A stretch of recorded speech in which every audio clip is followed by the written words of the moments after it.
मध्य प्रदेश के बरौदिया में एक दलित बच्ची का यौन शोषण होता है।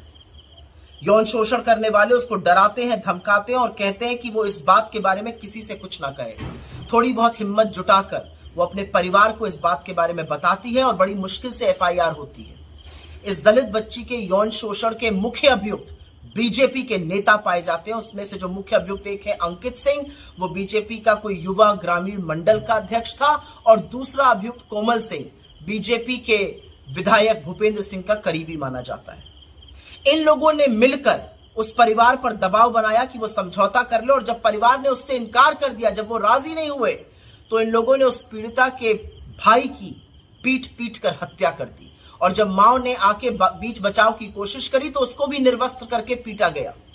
यही नहीं, अभी 3 दिन पहले पीड़िता के चाचा को समझौते के नाम पर बुलाया गया। जब उसने समझौते से इनकार किया तो उसकी भी हत्या कर दी गई। पर हैवानियत यहां पे खत्म नहीं होती है, हैवानियत तो यहां से शुरू होती है, क्योंकि वो दलित बेटी जब अपने चाचा की लाश को पोस्टमार्टम से लेकर एम्बुलेंस में गांव जा रही थी, तो एम्बुलेंस से गिर जाने पर उस दलित पीड़िता की भी मौत हो जाती है। 1 साल में 2 हत्याएं, और संदिग्ध परिस्थिति में उस पीड़िता की मौत जिसने बीजेपी के नेताओं पर यौन शोषण का आरोप लगाया था, यह सभ्य समाज की निशानी तो नहीं है। मुझे नहीं पता आपको इस बात की खबर मिली है कि नहीं मोदी जी, लेकिन असलियत यह है कि दलित, आदिवासी, पिछड़ा होना इस देश में अभिशाप बन चुका है। असलियत तो यह है कि समझ में नहीं आता कि इन दरिंदों को क्यों लगता है कि वो इस देश की आधी आबादी के खिलाफ, खास तौर से दलित बेटियों के खिलाफ ये सब कर सकते हैं। उनको कहां से ये बेखौफ रवैया आता है? उनको लगता है कि आप हर बार की तरह संरक्षण आरोपी को देंगे और बेटी के खिलाफ खड़े होंगे, इसलिए वो ऐसा करते हैं।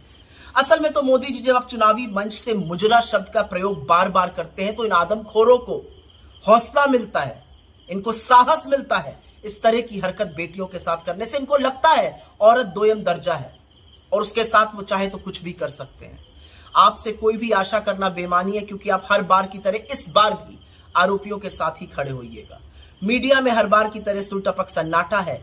महिला मंत्री खामोश रहेंगे, महिला आयोग आंखों पे पट्टी बांध लेगा, लेकिन असलियत यह है कि इस देश में एक दलित बेटी के साथ इतनी बड़ी घटना होती है, हत्याएं होती हैं।